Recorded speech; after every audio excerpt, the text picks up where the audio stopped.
अस्सलाम वालेकुम and welcome back to the channel. मेरा नाम है बासित। यूएसए में न्यू इमिग्रेंट हूँ, अपनी जर्नी को डॉक्यूमेंट कर रहा हूँ वीडियो को सूरत में, ताकि कल के कोई न्यू इमिग्रेंट आता है या इस प्रोसेस में इंटरेस्ट रखता है उसके लिए हेल्पफुल गाइड हो सके। तो हमारी एक सीरीज चल रही जिसका नाम है आपके सवालात मेरे ख्यालात। इसके बेतहाशा पार्ट्स आ चुके हैं, पुराने पुराने पार्ट्स नहीं देखे हुए तो यहाँ पर कार्ड्स आ रहे होंगे, जाकर देख सकते हैं। इसके अलावा इस चैनल के ऊपर मोर देन 180 वीडियोज़ हैं, डिफरेंट टॉपिक्स को कवर कर रही है। उनको भी ज़रूर देखिएगा। अगर आपको किसी भी वीडियो में आपको सबके सवाल का जवाब नहीं मिलता तो नीचे एक कमेंट लिखें, इंशाल्लाह आने वाली वीडियो में उसको हम एड्रेस कर लेंगे। इसके अलावा मेरा एक यहाँ पर इंस्टाग्राम पेज आ रहा है, जाके इसको फॉलो मस्ट है, जिसके ऊपर बेतहाशा के मैं अपडेट्स देता रहता हूँ about life in USA itself. तो हम वीडियो को स्टार्ट करते हैं। तो जो पहला कमेंट वो कह रहे हैं, भाई हमारा visa immigrant approved and issued हो गया है, लेकिन पासपोर्ट 7 डे हो गए हैं, अभी तक नहीं आया। यूएस ट्रेवल डॉग्स का अकाउंट भी मैंने इंटरव्यू से पहले बना लिया था। तो 7 डेज़ हो गए हैं, कोई कंसर्न की बात नहीं है। हमें खुद 2 हफ्ते लग गए थे पासपोर्ट रिसीव करने में। तो आइडियली जो बेस्ट टाइम होता है वो 3 से 6 हफ्ते तो ईजिली लग जाती हैं, क्योंकि वीज़ा इशू होना है, स्टिकर प्रिंट होना है, स्टिकर उसमें लगना है, उसको पैक किया जाएगा, ट्रांसफ़र किया जाएगा। डिपेंडिंग कौन सी आपकी यूएस ट्रैवल डॉक्स की लोकेशन आपने सेलेक्ट की है, AEG अमेरिकन एक्सप्रेस ग्रुप। यहाँ पर एक वीडियो आ रही होगी जहाँ से आपको अंडरस्टैंडिंग हो जाएगी कि उस वीडियो में मैं दिखा रहा हूँ कि प्रोसेस क्या है भेजने का। इसी तरह आती है आपको आपके डॉक्यूमेंट्स वापस भी। इसके अलावा अगर वो AEG के अंडर कवर नहीं होगा, अगर वो थर्ड पार्टी पार्टनरशिप है यूएस एम्बेसी के साथ, तो PIA की है स्पीडेक्स, उनके सेंटर्स हैं जिसमें फैसलाबाद में, सियालकोट में और बहुत सी दूसरी सिटीज़ में है। तो डिपेंडिंग कि आपने कौन सी सिटी में उसको किया हुआ है क्लिक, वहाँ पर आपका पासपोर्ट रिसीव हो जाएगा। लेकिन 7 डेज़ टू अर्ली है। आप दुआ करें, उम्मीद है जल्दी आ जाए, लेकिन 4 से 6 हफ्ते तो कह लें कॉमन है, या 3 से 6 हफ्ते कॉमन है। तो कोई कंसर्न की बात नहीं है। अपना ख्याल रखिएगा। मैं उम्मीद करता हूँ आपका सवाल एड्रेस हो रहा है। अगले कमेंट पर आते हूँ, कह रहे हैं कि प्रोसेस स्टार्ट करना चाहते हैं, कहाँ से करना है, कैसे करना है। The person is married to a US citizen. लड़का कमेंट कर रहा है और लड़की जो है वो, उनका पटिशनर जो है वो US सिटीज़न है। तो 3 पार्ट सीरीज़ इस चैनल के ऊपर है। यहाँ पर कार्ड्स आ रहेंगे। फर्स्ट इज़ USCIS, फिर NVC US एम्बेसी इस्लामाबाद। उन वीडियोस को देख लें, आपको अंडरस्टैंडिंग हो जाएगी। इसके अलावा एक एक्सलेंट गाइड है US ट्रैवल डॉक्स के ऊपर, कि प्रोसेस कहाँ से स्टार्ट करना है और कहाँ से ख़त्म करना है, वो आप देख सकते हैं। और तीसरी रिसोर्स है आपका पिटिशनर, उनको कहें कि USA में है, डॉलर खर्चे हैं, और एक लॉ फर्म को हायर करें जो US इमिग्रेशन का ख़ास तौर पर फैमिली इमिग्रेशन को डील करते हैं। They can also guide you. Otherwise खुद करना चाहते हैं तो इस चैनल के ऊपर बेहताशा वीडियोज़ हैं। USCIS इट्सेल्फ बहुत अच्छी रिसोर्स है। तो आपका I-130 वाले सबमिट होगा, वो US से जाए, USCIS जाएगा, उसके ऊपर डिसीजन आएगा, वो अप्रूव्ड होगा। वो NVC जाएगा, NVC जिसको कहते हैं नेशनल वीज़ा सेंटर। वो आपसे और रिक्वायर्ड डॉक्यूमेंट्स मांगेंगे, जिसमें DS-260 होगा, एफिडेविट ऑफ सपोर्ट होगा, मैरिज का प्रूफ होगा, बहुत और भी एविडेंस होते हैं।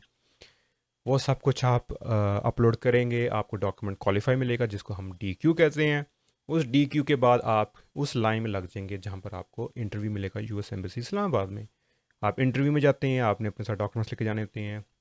अगर आप उन लकी लोगों में हैं जिनको AP नहीं मिलती, 221G एडमिनिस्ट्रेटिव प्रोसेसिंग, तो आपको वीज़ा इशू कर दिया जाएगा और आप इस तरह आपके पासपोर्ट में एक US वीज़ा लगा होगा और आप इंशाल्लाह USA पहुंच जाएंगे। Sounds like a very simple process, लेकिन प्रोलॉन्ग है, टाइम लगता है।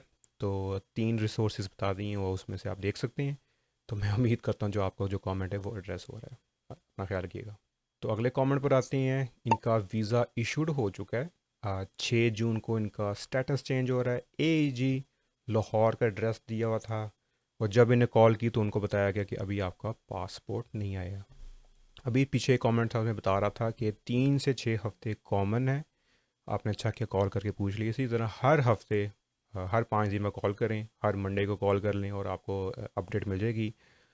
कॉल करने से पहले भी ये भी होता है कि वैसे AEG वाला जो होता है उसके ऊपर जो अथॉरिटी है वो है CGI। तो CGI पोर्टल्स पर आपने अकाउंट बनाया होता है, तो वहाँ से ईमेल आ जाती थी कि फ़लाना passport number is ready for pickup, और अगर आप AEG के AEG कह रहा हूँ, US ट्रैवल डॉक्स के ही पोर्टल में बैठे हैं जिसको CGI कहती हैं, तो वहाँ पर भी बॉटम राइट पर देखिए वहाँ लिखा रहा कि पासपोर्ट रेडी फॉर पिकअप, उससे पहले लिखा होगा passport in transit to the location.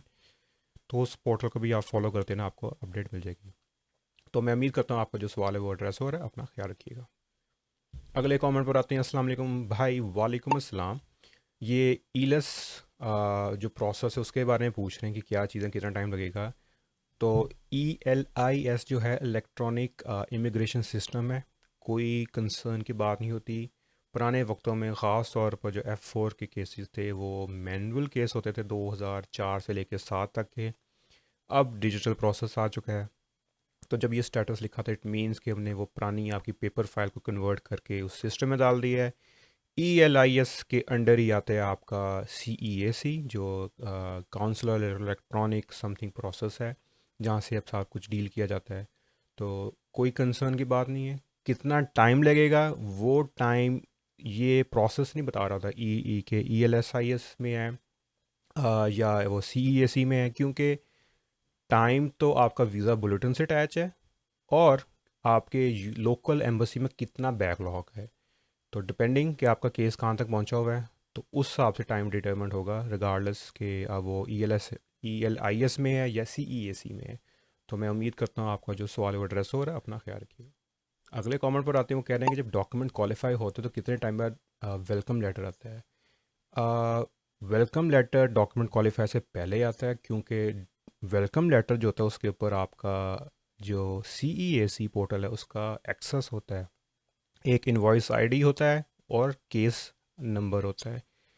कभी भी गलती से आपने अपनी इनवॉइस आईडी और केस नंबर किसी को नहीं बताना, अनऑथराइज पर्सन को, क्योंकि वो उस पोर्टल में जाके एक्सेस कर सकता है। अब आपने अंडरस्टैंड करना है कि आपको आता कब है। हमारे केस में फॉर एग्जांपल F4 का था, 2005 की प्रायोरिटी डेट थी। तो दो चार्ट होते हैं visa programme, chart A chart B. जब आपकी प्रायोरिटी डेट चार्ट बी में आ जाती है तो आप एलिजिबल होते फॉर द वेलकम लेटर, जिससे आपको एक्सेस मिलेगा उस पोर्टल में जहाँ पर आपने वो स्टेप्स कंप्लीट करने हैं, तो आपका केस डॉक्यूमेंट क्वालिफाई हो जाएगा। तो जब आपकी उस डेट उस चार्ट बी में आ चुकी है, रीच आउट टू NVC, उनको कहो कि भाई मेरा वेलकम लेटर नहीं आया, भेजें, तो वो आपको भेजेंगे, एक्सेस मिल जाएगा। वो सारे स्टेप्स आपने कंप्लीट करने पे डॉक्यूमेंट क्वालिफाई हो जाएगा। और जब आप डॉक्यूमेंट क्वालिफाई हो जाते हैं तो आपका केस एलिजिबल होता है टू गेट इंटरव्यू। अब फॉर एग्जांपल आपकी डॉक्यूमेंट क्वालिफाई आज हुई है, इससे पहले हो सकता है कि 2000 केस पहले डॉक्यूमेंट क्वालिफाई होकर लाइन में लगे हों, तो वो उस क्यू में लग जाती हैं। तो ज़रूरी नहीं होता कि आप DQ हो गई है आपको इंटरव्यू मिले। हमारे वक्त में ये होता था 2019 में कि जब DQ होता था डॉक्यूमेंट क्वालिफाई, तो 90 डेज़ में आपको इंटरव्यू मिल जाता था। बहुत स्ट्रीमलाइंड प्रोसेस था। लेकिन कोविड का बैकलॉग हो गया, दूसरे पॉलिसीज़ चेंज के होने से अब टाइम लगता है। तो अगर आपका वेलकम लेटर नहीं आया तो रीच आउट टू NVC, वहाँ से आपको मिल जाएगा। तो मैं उम्मीद करता हूँ आपका जो सवाल है वो एड्रेस हो रहा है। अपना ख्याल रखिएगा। तो मैं उम्मीद करता हूँ आप लोगों को आज की वीडियो पसंद आई होगी। वीडियो पसंद है, hit the like button, channel को सब्सक्राइब करें, hit the notification bell icon. यहाँ पर मेरा एक इंस्टाग्राम पेज आ रहा है जिसको जाकर फॉलो करें, जिसके ऊपर बेतहाशा अपडेट्स आ रही थी अबाउट USA ज़िंदगी रही। तो इंशाल्लाह आपसे मुलाकात होगी अगली वीडियो में। तब तक मैं इजाज़त दें, ख्याल रखें, टेक केयर, अल्लाह हाफिज़, बाय बाय, पीस आउट।